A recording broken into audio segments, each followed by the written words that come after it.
Hey there, everybody. How you doing? This is Lee Stranahan. This is going to be exciting. This could be another big one. How's it going tonight, everybody? Nice to see you. I'm Lee Stranahan. Welcome. I'm going to ask you to retweet this in a second. I got to tell you, we got another big Periscope tonight. It's a little after 8. I'm up. I took a nap. This could go later. Let me address that real quickly. By the way, I'm going to ask you to retweet this puppy right now. And especially, by the way, I didn't tag Dan Bongino because I was running out of space. But if you want to tag him, he's got me blocked. It doesn't make any difference. Feel free. Or any Dan Bongino fans. By the way, I notice no fans can ever dispute a single thing I say factually. I'll be talking about Dopey Dan Bongino in just a second. But before we do, I want to address something. Some people say to me, well, can you do a shorter version? Now, let me point out, I want to be very clear where I'm coming from. My view is, and my followers who are awesome know this, that I say that you're living under propaganda, that you've been lied to your entire life, that the entire media structure that you're used to has been demonstrably lying to you on behalf of rich and powerful elites your entire life, and that much of what you know is a complete lie. Now, if that's my premise, and I talk about the secret societies which connect into this whole Russiagate hoax thing. I talk about Skull and Bones. I talk about Bilderberg meetings, and I talk about the origins of the Council on Foreign Relations and Chatham House Rule and stuff like that. But I got to say, here's the thing. If my premise is that everything you've been fed is a lie, that everything you've been told is a lie, and I can somehow convince you of that in 3 minutes, what's wrong with you? If someone came to me and said everything you know is a lie, I'd have some questions, right? I don't think am I alone in this? Hang on 1 second. Oh yeah, I got to get the iPad up because I want to be able to listen to. I want to be able to watch comments, especially when I'm playing his thing here. But do me a favor, and remind you again, do me a favor, please retweet this. We got important stuff to talk about here. But I'm just going to remind you again, if I could convince you of that in 3 minutes, that everything you know is a lie, you're pretty easily convinced. Sometimes, if I'm going to actually prove the case, as I'm going to do tonight, what we're going to do tonight is we're going to go through Dan Bongino's book, and we're going to go through the Fox News website.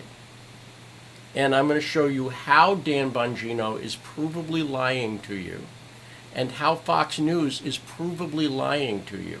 And then I will prove it. I will show you why I'm saying it. I'll show you video of the people in their own words. I'll show you how Dan Bongino on his podcast today lied about me and what the story is. I'll show you that Dan Bongino is protecting Bill Browder, a person who renounced his U.S. citizenship, a person from a family of communists, a lifelong Democrat, who was working under Jonathan Weiner, a lifelong Democrat. Jonathan Weiner, who was in Bill Clinton's first administration, who was in Barack Obama's administration, who's a clear Hillary loyalist, who is the person who brought Christopher Steele in, who is Bill Browder's attorney, none of which Dan Bongino, he doesn't tell you that Weiner was Bill Browder's attorney and his lobbyist, and that he worked for things. I'm going to show you all of that tonight. I'm going to demonstrate it. Again, if you're new, here's what I'm trying to get, and this is why I'm asking you to retweet this. If you're a follower of mine, if you're a fan of mine, you're awesome, and I love you. But I want to win hearts and minds. You dig? I want to change people's opinions. So I'll tell you, I am especially, and do me a favor, retweet this and ask, I especially want fans of Dan Bongino to come in. And I especially want, someone saying real conspiracy evidence, you watch, there's no conspiracy, I'll show it to you, but everybody watch, everybody notice somebody's trying to smear this as a conspiracy. That's a leftist tactic. I want to play you what Dan Bongino said about me on his podcast today. I'm going to play that excerpt for you in just a second. But notice that the Democrats' line has been to attack everybody, Roger Stone, Alex Jones, everybody they're attacking, President Trump, as conspiracy theorists conspiring with the Russians. Now, I want you to note that that is Dan Bongino's only argument. Well, he also doesn't, money. Also, money is a big deal to him. Right? I'll tell you, telling you the truth doesn't pay as well as lying. Dan is lying to you, and I will prove that to you. But I especially want Dan Bongino fans. Especially want Dan Bongino fans in this tonight. So I'm going to ask you again, do me a favor, retweet this. Let's get it on, shall we? I've got a variety of tools that I will be using to show you this stuff, including I'm going to bring up web pages as we go. That's why this is going to take a while, because I'm not going to have you take my word for anything. I'm going to go through every single aspect of this, prove my case. If anybody has any questions, I'll try to watch on Twitter. Hang on one second. There he is. There's Dan. It's tough to figure out. Here's the thing. I was tempted to use this picture, and I'll be honest, it's an immature reaction on my part. And I'm not going to play the dumb picture game, so I'm not using this one. You'll see. In fact, I'll get rid of that now. But again, I want Dan Bongino fans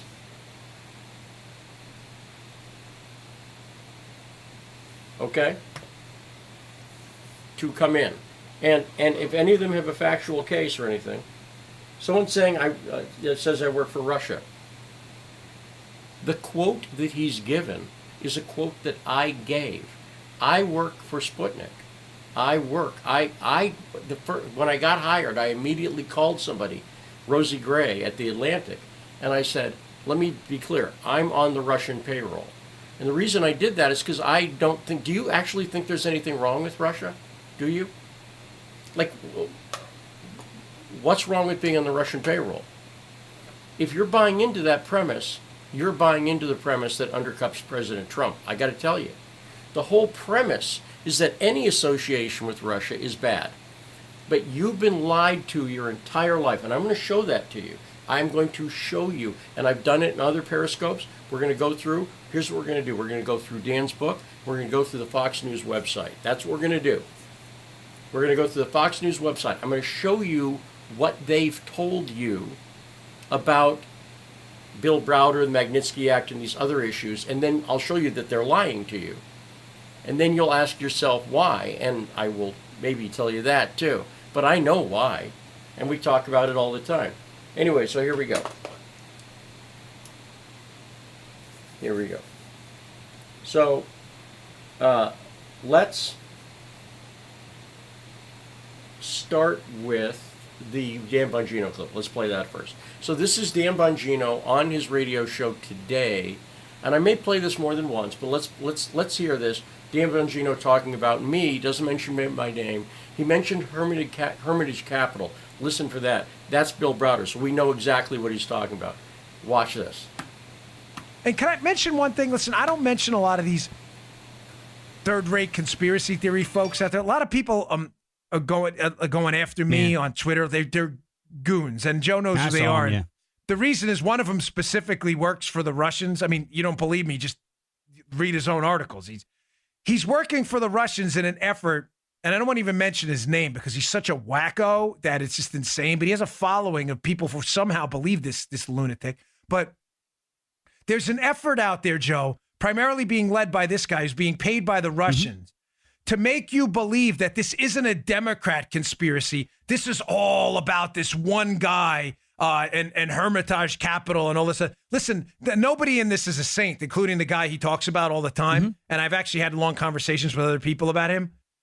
But don't buy into the nonsense conspiracy theory that this isn't about the Russians and the Democrats. This is about one guy who managed to overthrow the United States by himself. The guy is ridiculous promoting this. And some of you know what I'm talking about. I didn't mention the guy's name because he's that nuts. And it's funny. He has to ask people for money, although he's already admitted he's being paid by the Russians. I wonder why he has to ask people for money then. Don't be misled. This was keep the heat where it should be. The Obama administration, John Brennan, the Five Eyes players that didn't provide any help in this to us, Hillary Clinton and the Russian companies that engaged in a massive disinformation campaign. All right, sorry for the sidebar, but it was important. I've been meaning to mention that.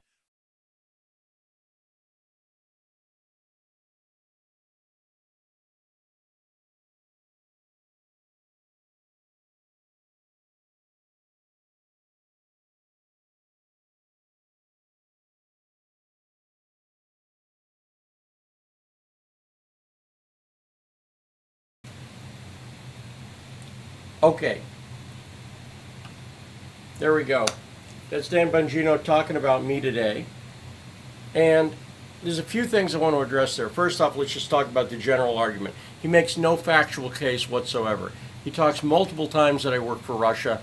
That's an ad hominem attack. It has no value on the evidence. What I'm going to show you is evidence. You can look it up for yourself. That's Dan Bongino talking Oops. About me today. Forgive me. I'm not sure if we what was I listening to? I'm not sure. Hang on one second. See, let me explain what's going on. I got my iPad here, and then I've also got audio, so forgive me if there's a little bit of a delay. But let's point out, he's got no argument. I work for Russia's one thing. Then he points out I work for Russia and I'm being paid to do this. I'm not. They don't tell me what to say at Sputnik. They just don't. If anybody wants to come in, they don't tell me what to say. Furthermore, I have a 12-year record of absolute factual journalism that no one can ever dispute a fact on. I was the best working experience of Andrew Breitbart's life. I'd never heard of Dan Bongino when Andrew Breitbart and I were working on stories. So lead investigative reporter at Breitbart, again, attacked by the left constantly, because I used to be on the left. I used to write for Huffington Post. But I was an honest reporter there, too. I reported on the John Edwards scandal and then got in trouble for working with Andrew Breitbart. So my record, I have nothing to be ashamed of in my record. I have nothing to be ashamed of about my work at Huffington Post or about my work at Breitbart or about my work at Sputnik, which is completely factual. So, next point. He talks about money. I do ask for donations because of the tremendous amount of work I put in. Now, if you think logically about what he's saying, if I'm being paid by Russia to do propaganda, you'd think they pay me enough so I could just do that. They don't. They pay me well for a 3-hour radio show in the prep. You know, I work about 5-6 hours a day on the radio show, and I get paid better than I was paid at Breitbart, quite frankly, who was robbing me blind for years, literally blind, because I also didn't have health insurance when I was there. But because I was loyal to Andrew Breitbart's memory, and they knew that, while Steve Bannon was making like $80,000 a month, I wasn't. No one else was. That's like what everybody else was making. So I'm just saying that came out in disclosure forms. I forget what the number is. I think it's like 80,000. I could be off by 10,000 either way. But my point is that it no bearing whatsoever on anything. I've got a bunch of kids. I live in one of the most expensive cities, and being a shill for Fox pays better. But what I do is I do extensive research. I try to make these periscopes look nice, so I add titles and stuff. I try to make the set look nice and everything. And I do the graphics, I do everything else, and so it's a lot of work. And yes, I get paid for it. What I don't do is I don't have ads like Dan does, which I'm not criticizing him for, but I don't have those. I advertise Citizen Journalism School and the other stuff that I do. Now, let's get to so that's the ad hominem. I just want to get the ad hominem out of the way because it's not that interesting. It's not an argument. If it turns out that I'm lying about Russia, then the fact that I'm on the Russian payroll could explain it. But it doesn't mean anything I say about Russia is false. In fact, everything I'm going to say, you should take with a grain of salt and be more skeptical. Dan Bongino fans aren't skeptical. The people, the diehards, but try asking him a factual question and see how he responds. Now, he mentioned Hermitage Capital. The guy behind that is Bill Browder. Do I have a Browder picture handy? I don't think I do. I don't have a Browder picture handy, so I won't show it. But it's part of what I call the real Russiagate story. I'll get stuff about Browder. But let's start to get into the story a little bit. I want to explain to you the facts of the story. and the key facts that Dan Bongino doesn't tell you. So you've heard of the Trump Tower meeting. The Trump Tower meeting was about the Magnitsky Act, which was pushed by Bill Browder. But the guy who came up with the idea for the Magnitsky Act and who's really behind it is a guy named Jonathan Weiner. Okay? Jonathan Weiner. So let's go to the screen here for a second. And oops, that's not what we wanted to see. I'm going to go to, now this is what real journalism looks like. I'm just going to show you. For one thing, I'm not going to do any assumptions. To understand who Jonathan Weiner is, let's look at his own LinkedIn resume. And then we're going to watch some video here in a second. But this is Jonathan Weiner's own posted resume. It's not my interpretation. It's not Russia planted. It's a fact. Everybody feel free. Go to LinkedIn, type in Jonathan Weiner, and look it up yourself. Nothing I'm showing you here is... Now, by the way, notice also Dan called it a conspiracy theory a number of times. That's lying to you. It's not a conspiracy theory. Watch. Here's Jonathan Weiner. Jonathan Weiner refers to himself in this article that he posts as the fixer-in-chief, because an article posted that he's the fixer-in-chief. He's the person who puts stuff together. Jonathan Weiner, let's go back. Yale, fine Ivy League school, but let's look back. Okay, he was the counsel and principal legislative assistant for John Kerry starting in 1985. So he goes back like 35 years with John Kerry, right? And he did that for 9 years. Then he was at the State Department under Bill Clinton, you see, 94 to 99. Then, this is a law firm that he was a partner in, senior director at APCO Worldwide. Now, this comes up later. He's still at APCO, by the way. I think it's not in here, but the way LinkedIn works, he doesn't have this, but he's still at APCO. But you notice he's a senior director at APCO. And importantly, he was there in 2012. We'll talk about why that's important. APCO is a major lobbying firm. So he's Kerry connected.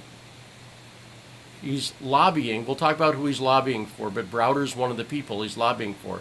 The Magnitsky Act is one of the people. He's in the Obama State Department, and he's got a law office where he's a lawyer. He's also at the Middle East Institute, which is I could show you their page, maybe I will, but they're a oil company-backed think tank in Washington. And here's APCO again. So now he's back at APCO after he leaves the State Department. He's there presently, okay? That's Jonathan Weiner. So, that's Jonathan Weiner. Hang on one sec. Okay, so, someone's saying this is about, I like to beef with people. What are you, I want you to pay attention. I'm telling you stuff about Jonathan Weiner. Listen to me. Pay attention to the facts. It's not about a beef. It's about the facts. Can you doubt, and do you see Jonathan Weiner's resume? Is anyone seriously, I'm showing you his LinkedIn resume he posted. Now that's Jonathan Weiner, and he's with APCO, and I'm going to explain why this is important. The Magnitsky Act is the unconstitutional, one world government sponsored, and you'll see exactly what I mean. It is a globalist, worldwide law that is being put into place by Jonathan Weiner. He's the guy who architected it, using Bill Browder as his spokesperson. Now, I'm going to show you how Fox describes it. They don't use the word unconstitutional. They support it and everything else. Someone's saying, do I resource the account thoroughly? If you know anything about LinkedIn, you post your own resume. There's not a question in the world that this is his resume. Go look it up anywhere. If you've got a counter site to show me, oh no, Jonathan Weiner didn't work for Kerry, here he says that's a myth, present it. Otherwise, let's move on, because you got nothing. You've got like, well, maybe it's, no, it's not. Go look into it. It's not even close to, right? I have questions, but when I'm showing you someone's LinkedIn resume, don't slow everybody down. Don't bring us to a dead stop by having me go through and prove something that you could figure out that there's nobody's even, he's claiming it, nobody's counterclaiming it. So don't raise the possibility, because there is none. There's no possibility. Just because you can imagine something doesn't make it possible. So, let's now go to video. Let's go to Jonathan Weiner himself talking about, now where do I have this clip? Hang on 1 second. Trying to figure out which one. I think that's it. That's it, okay. So now I'm going to bring up Jonathan Weiner. This is a segment from CNN where he talked about his role in the Steele dossier. And he talks about a lot of stuff in here. Here's Jonathan Weiner himself. Let's listen. It's likely the most loaded term in the partisan debate over the Russia investigation, the Steele dossier. And it's one element of the highly classified documents that were just released by the FBI, laying out the FISA warrant request for surveillance of a former Trump campaign advisor, Carter Page. And it was just released this weekend. The president wasting no time, though, to hammer the FBI over this, claiming that DOJ misled courts in the Russia investigation by using the controversial Steele dossier as a factor for the surveillance of Page. Senator Lindsey Graham seems to agree. In my view, that the FISA warrant process needs to be looked at closely by Congress. The main reason they issued the warrant was the dossier prepared by Mr. Steele. The substance of the dossier to this day is a bunch of garbage. But not everyone in the president's party is in lockstep here. Listen. I don't think they did anything wrong. I think they went to the court. They got the judges to approve it. They laid out all the information, and there was a lot of reasons unrelated to the dossier for why they wanted to look at Carter Page. All right, joining me right now is Jonathan Weiner. He's a former senior official at the State Department. He's known Christopher Steele for years. He was responsible for writing a 2-page summary of the dossier's contents, sharing it with the State Department officials, including former Secretary of State John Kerry. Jonathan, thanks for coming in. Sure, glad to be here. So you heard Lindsey Graham. Let's just start there. Lindsey Graham calls the substance of the dossier garbage. What do you say? I'd say that an awful lot of material in the dossier has been corroborated by events and information that we've come to see since. Other parts are still unknown whether they're going to be corroborated or not. Major elements of the dossier, I don't know any that have been disproven. And you have known Christopher Steele for years. You wrote very publicly in an op-ed the relationship, how you came about the information in the dossier, and so on and so forth. Do you trust his information over the years? Well, while I was at the State Department, he provided me some 120 documents about Russia and Ukraine, entirely unrelated to the U.S. political system. It wasn't about Democrats or Republicans or anything partisan. It was about what Russia was doing in the national security area that was relevant to the United States. These documents were well received by the people who were doing Russia full-time within the Department of State, and that's why I continue to provide them. He did it because he felt it was information the United States government should have. Similarly, when he developed the information relating to 2016 and Russia's assault on our democracy and interference in our elections, he felt it was important that the U.S. government be aware of it. I did too. And what has anything that's happened between 2016 and 2018 changed your view? I think what we've seen from 2016 to 2018 is a lot of facts that have tended to further corroborate the concerns I had when I was first exposed to the material that was included later on in the dossier. We've just seen an awful lot, and we need to understand more. I mean, for example, when President Trump said, "Russia, are you listening? I think you'll be mightily rewarded. We can get 30,000, Hillary's 30,000 emails," he said, by the press, mightily rewarded. Was that some kind of signaling? Was that candidate Trump saying, "I'm Donald Trump and I approve this message"? Some kind of communication from the Trump campaign to Putin and the Kremlin. We don't know the answer to that. It's important that we get the answers to these kinds of questions. Jonathan, when it comes to the dossier, its role in the FISA warrant application and its role in kind of the partisan fight that has played out since its existence became known, do you question it? Do you question its accuracy? The accuracy of what, please? Of the dossier. The core of the dossier, which is that the Russians had a plan to interfere with American elections in 2016, has been borne out by lots and lots of information. They've been doing it in other countries as well. They did it in Brexit. They've done it in Germany. They've done it in France. They did it in Barcelona. This is what the Russians under President Putin are doing in elections in other countries. And I'm confident it took place in the United States. One of the arguments that I hear from folks who don't trust the document, don't trust the dossier, is that some of the information got to the FBI came from a Clinton associate that you talked to, Sid Blumenthal. What do you say? What do you say to that? It's not true. Explain, please.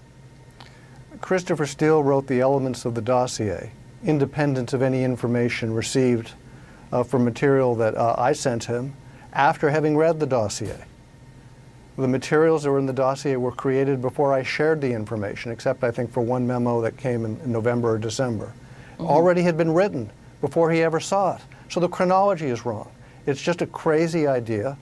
It's conspiracy theory stuff. It's an effort to muddy up the record. It's untrue. It didn't happen. On the simple fact, Jonathan, that this marks the first time that a FISA request has been released publicly, what impact do you think that has?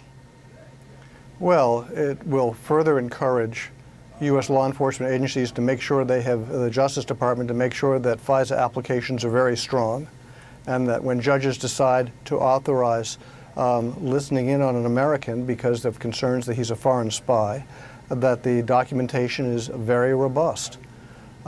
It seems to me that the documentation here is likely very robust, but it's hard to know what's in back of it because so much of it is properly blacked out. And we really don't want, in general, a lot of public discussion, I would think, of exceptions to our wiretap laws for listening in to people who are believed to be recruited or in the process of being recruited by a foreign government. That's not something you really want to have play out in public. You don't want the foreign governments getting lots and lots of information about what we know about it. Separately, related, but however, quite separately, you're actually on Vladimir Putin's list of people he'd like to interrogate if given the opportunity, if there was this deal that was much discussed, obviously, last week, that he would be able to interrogate Americans, if Mueller would be able to go over and interrogate Russians with regard to his Russia investigation about the election hack. The White House now says that it disagrees with Putin's request. They're not going to go along with it after leaving the door open last week. Does that bring you comfort? I was never worried. Our laws wouldn't have allowed it in the first place. We don't have an extradition agreement with Russia, and the Mutual Legal Assistance Agreement creates an exception for political cases. And when a president is asked by a foreign buddy, will you interview people for me? These are people I want to go after. That's not the way the system is supposed to work. That's not the way it does work. It's not the way it can work. Jonathan Weiner, thanks. Okay. Oops, hang on one second. There you have it. There's Jonathan Weiner. That was done last summer. That was an interview on CNN. Let's start to talk about why it's important. A few things that he said there. Now, the first thing I want to say is I want you to notice about three minutes from the end there. Let me in fact see if I can bring that up again, because he said a lot of stuff there. I want to focus on one thing that's significant. So let me just see. There's no. I'm going to be just really honest with you. One of the bummers is I have no way. Hang on.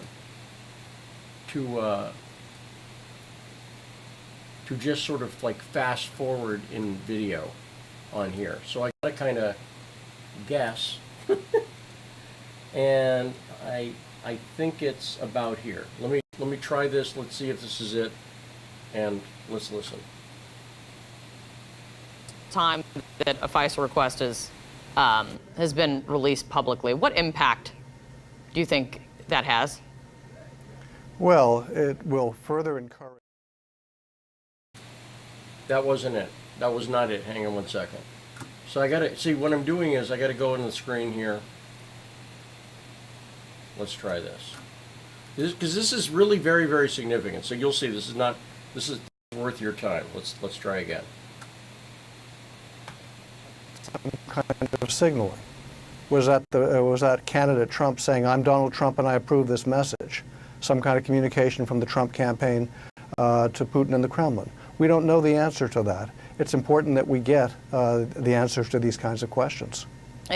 Jonathan, when it comes to the dossier, its role in the FISA warrant application. Okay, hang on. No, that's not it.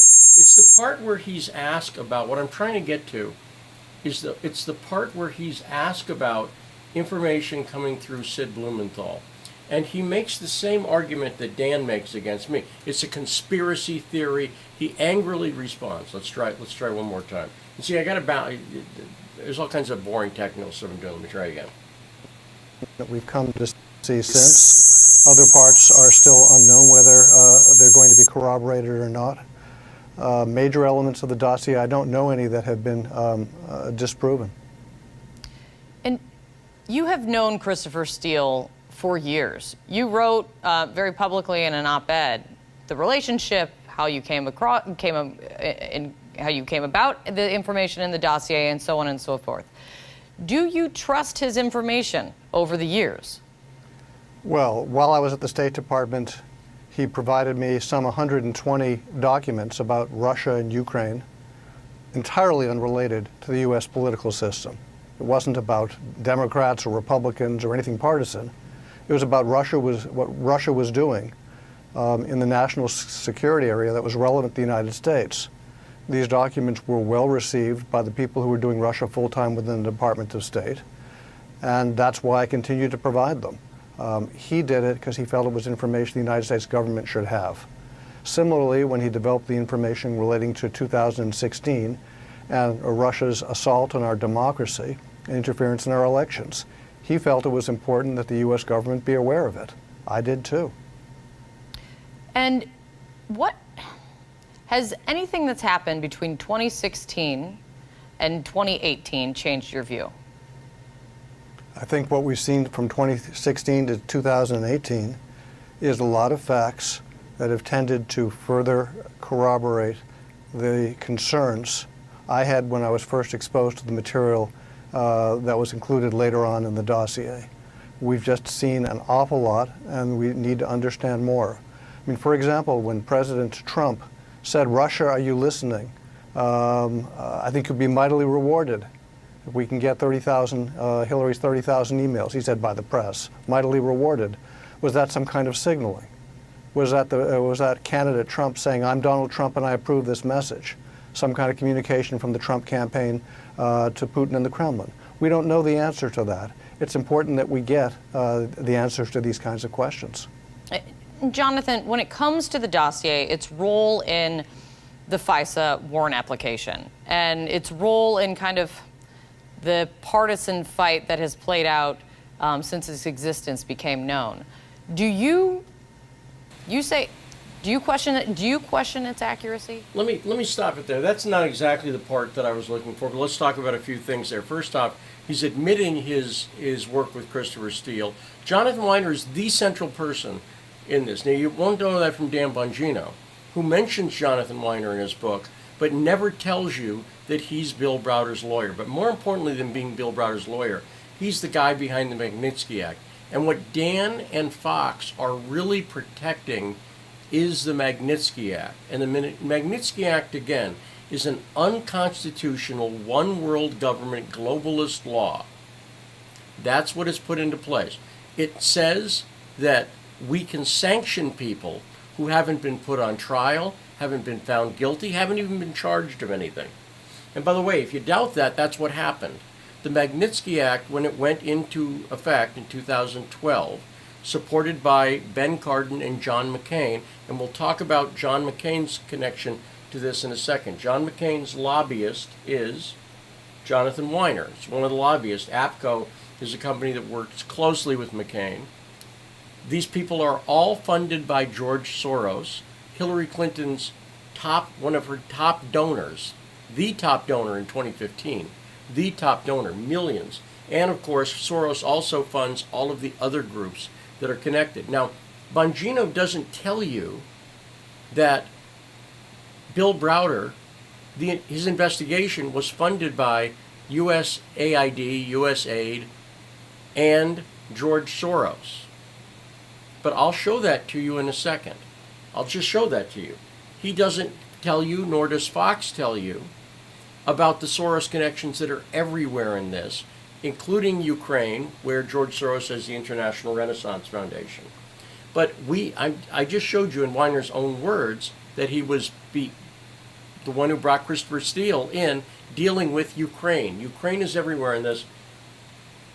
Bongino doesn't want you to know. He'll tell you just enough info, and then he'll say what he said, it's about the Russians. Now, I want to point out something here. I'm going to play Dan Bongino's thing again. I want to play that for you again. Listen to what he says about me. He says that I'm saying it's not about the Democrats. Have you heard me say that? I'm saying quite the opposite. I'm saying lifelong Democratic operative Jonathan Weiner, who for 35 years has worked with John Kerry, was in the Clinton White House, etc., etc. That's what I'm saying. Let's listen to Dan again, shall we? And can I mention one thing? Listen, I don't mention a lot of these third-rate conspiracy theory folks out there. A lot of people are going after me on Twitter. They're goons, and Joe knows who they are. Yeah. The reason is one of them specifically works for the Russians. I mean, you don't believe me, just read his own articles. He's working for the Russians in an effort, and I don't want to even mention his name because he's such a wacko that it's just insane, but he has a following of people who somehow believe this lunatic. But there's an effort out there, Joe, primarily being led by this guy who's being paid by the Russians to make you believe that this isn't a Democrat conspiracy. This is all about this one guy and Hermitage Capital and all this. Listen, nobody in this is a saint, including the guy he talks about all the time. And I've actually had long conversations with other people about him. But don't buy into the nonsense conspiracy theory that this isn't about the Russians and the Democrats. This is about one guy who managed to overthrow the United States by himself. The guy is ridiculous promoting this. And some of you know what I'm talking about. I didn't mention the guy's name because he's that nuts. And it's funny. He has to ask people for money, although he's already admitted he's being paid by the Russians. I wonder why he has to ask people for money then. Don't be misled. This was keep the heat where it should be. The Obama administration, John Brennan, the Five Eyes players that didn't provide any help in this to us, Hillary Clinton, and the Russian companies that engaged in a massive disinformation campaign. All right, sorry for the sidebar, but it was important. I've been meaning to mention that.